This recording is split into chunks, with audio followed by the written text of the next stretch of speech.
hello everyone.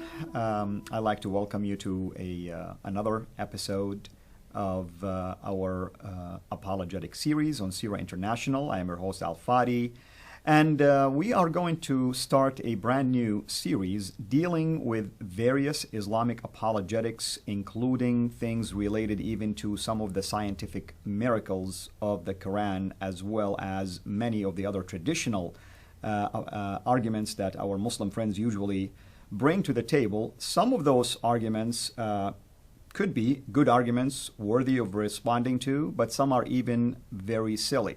But the good news here is that I'm going to be joined with a dear brother, Dr. David Wood, who is going to give us his perspective on some of these common arguments that he himself deal with, and also I myself will be interacting with him as well as a former Muslim who grew up believing in these kind of arguments, but of course by the grace of God, I finally realized that the truth is in the Word of God, the Bible, and that everything I learned as a Muslim had no foundation whatsoever to stand on.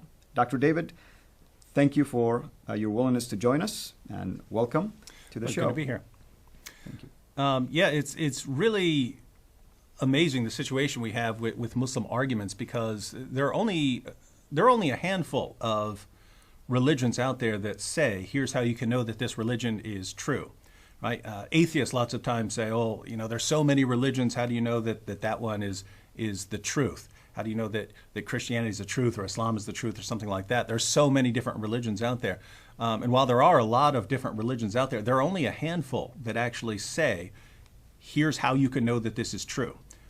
Christianity is one of them. Christianity says that Jesus rose from the dead, and that we can know factually that he rose from the dead, and therefore we should believe in him. Islam offers a variety of arguments for how we can know that Islam is true. Mormonism claims that you can know that Mormonism is true, but there aren't many more than those. Other than those, it's usually, hey, join this religion if you want to, but we're not going to give you any real reason to think that this is the truth. And what's amazing is that Muslims out there are giving arguments saying, here's how we know that Islam is true. Here's how we know that Muhammad was a prophet. Here's how we know that the Quran is the word of God.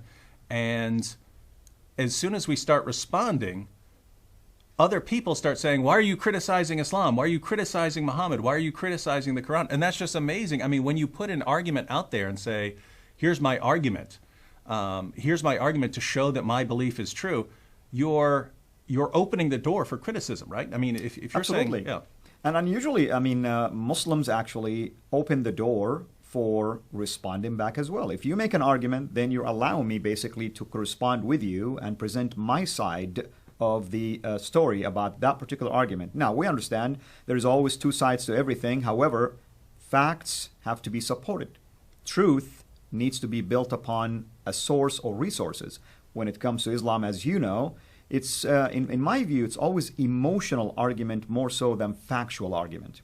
Has that been your experience? Yeah, I find that when I'm first interacting with Muslims, that they'll try to be based in fact, right? So they'll say, we know that Islam is true because the Quran has been perfectly preserved, or because of the scientific miracles in the Quran, or because Muhammad was such a wonderful person, or because the Bible predicts the coming of Muhammad. They'll say things like that. But as soon as you start responding, wait a minute, you just said Muhammad is the greatest man who's ever lived. You just said that the Quran is perfectly preserved. Why don't we start looking into these? And then once you start giving them the facts and the evidence, then it becomes a very emotional issue. How dare you criticize the Quran? How dare you criticize Muhammad? Right, and that's really the sad thing is examples, for instance, when they say, and as I grew up believing, the Quran is perfect. It's complete. It's the exact Quran that existed at the time of the Prophet. Now, let me ask, how many Muslims know that the Quran we have in our hand today is known as the Cairo Quran, the 1924 edition?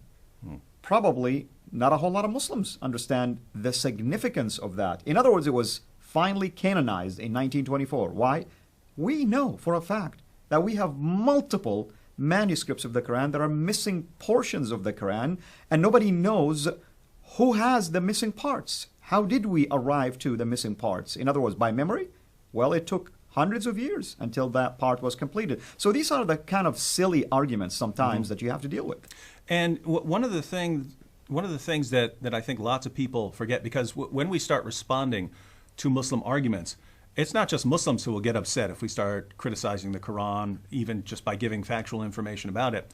Lots of people in Western culture are upset if you start criticizing anyone's religious beliefs that don't happen to be Christianity. Christianity it's okay to criticize Christianity. Anything else, you must be some sort of bigot.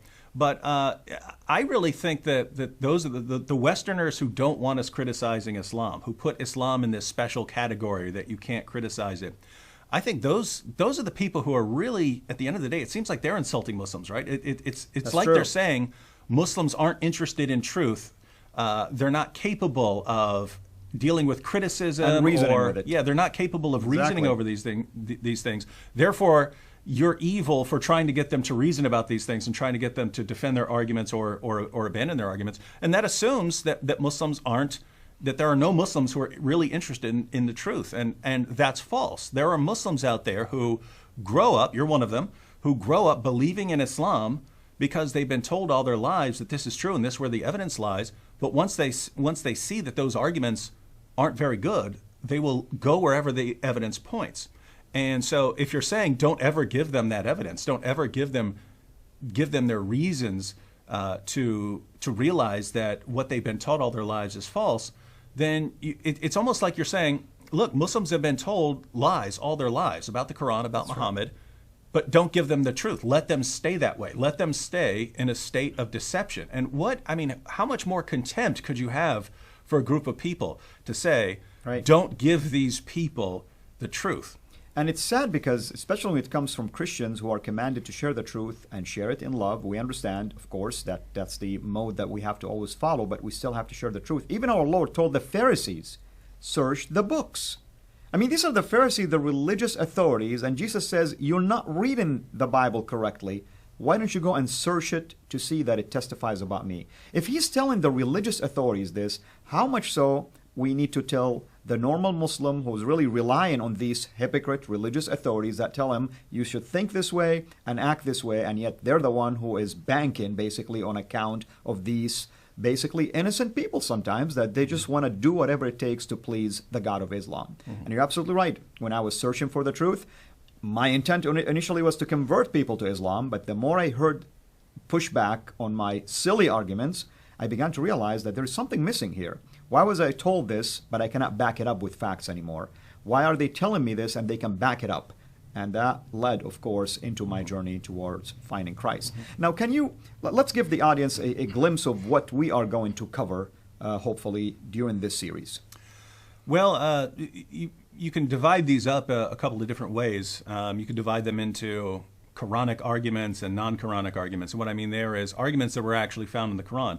So the Quran itself offers arguments for how we can know that Islam is true. So, for instance, what we'll call the argument from literary excellence, that the Quran is such a literary masterpiece that it can't be, no one can write anything like it, that it must be the Word of God. And that's the main argument the Quran gives for how we can know that Islam is true. Well, if that's the main argument for why we should believe that Islam is true, and that's being presented to us for our consideration, obviously we should think about it and respond to it and decide whether that's a good argument or not.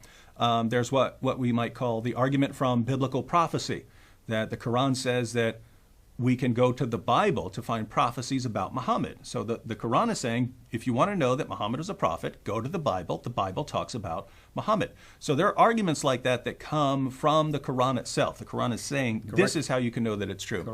And then we have other arguments that are arguments that Muslims use that aren't really found in the Quran, but Muslims use them. They're very popular arguments like, Islam is the fastest growing religion, so it must be true, it must be blessed by God.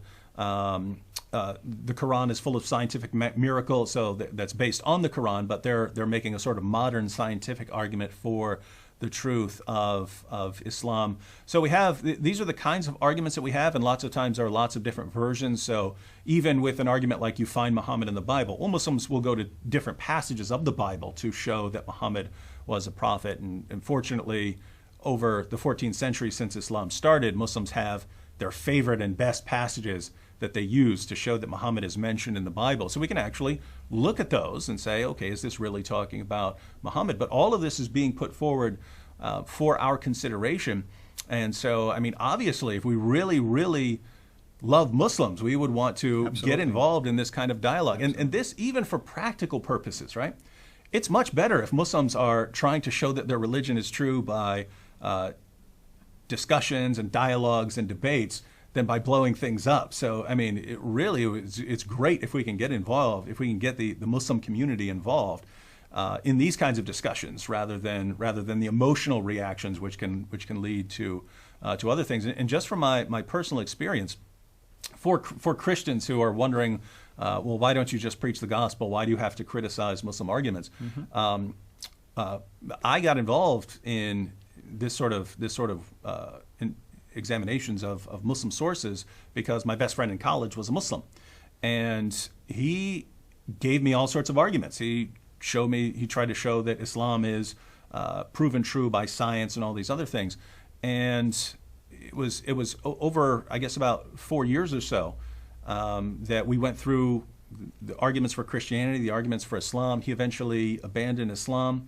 And he told me after he became a Christian that in the beginning, when we were just discussing Christianity, when we were just discussing the deity of Christ and Jesus' death by crucifixion and his resurrection from the dead and the reliability of the New Testament, he said, when we were discussing those things, he understood in my mind that we had good evidence. In other words, even as a Muslim, he was looking at this, he's looking at the case because he's actually paying attention, and he's very intelligent. He's looking at the arguments and the reason and the evidence, and he's saying, these guys have good evidence. But, he said, at the same time he was thinking, but I have even better evidence that Islam is true. And he thought to himself, even if David shows me with 99% certainty that Jesus died on the cross, that he rose from the dead, that he is Lord, I'm still 100% sure that Islam is true because of all the evidence I have for Islam. Right. And so it wasn't until we actually went through those arguments for Islam that he realized, whoa, these arguments that I've been given all my life are actually very bad arguments. And so it's after that's what got him thinking, and in a position where he's able to take the gospel more seriously because he doesn't have that complete confidence that he thought he had. And so I've seen this over and over. Yes, there are Muslims out there who just hear the gospel and they leave Islam and they become Christians. But most of the former Muslims I know are former Muslim, only started considering the gospel because they saw reasons to doubt Islam. And so it's very important to actually go through their arguments, show that their arguments are false, because we're looking for this sort of light bulb moment where a Muslim realizes, wait a minute, my imam told me all my life that the Quran has been perfectly preserved. Here, David and Al are putting the Muslim sources right in front of me, showing that the Quran has not been perfectly preserved.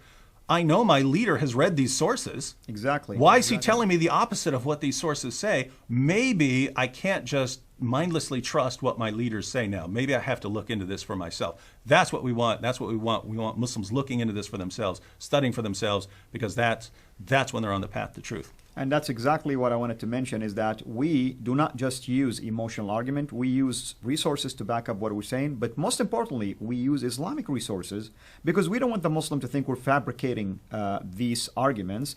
And we would like them to go and invest in basically their own resources that are available for them in both Arabic and sometimes even in English. Sadly, of course, some of these resources are only in Arabic. And as you know, not all Muslims actually speak Arabic. So they have to rely really on what they're being told.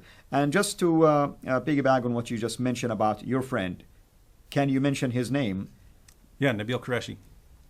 We're talking about a dear brother, Nabil Qureshi, who became one of the probably world evangelists today. Why? Because our dear brother, Dr. David Wood, took the time to share the truth with him. Now, I'm sure you weren't expecting him to become a follower of Christ, but you were surprised to find out later that he was really processing everything that you were sharing with him.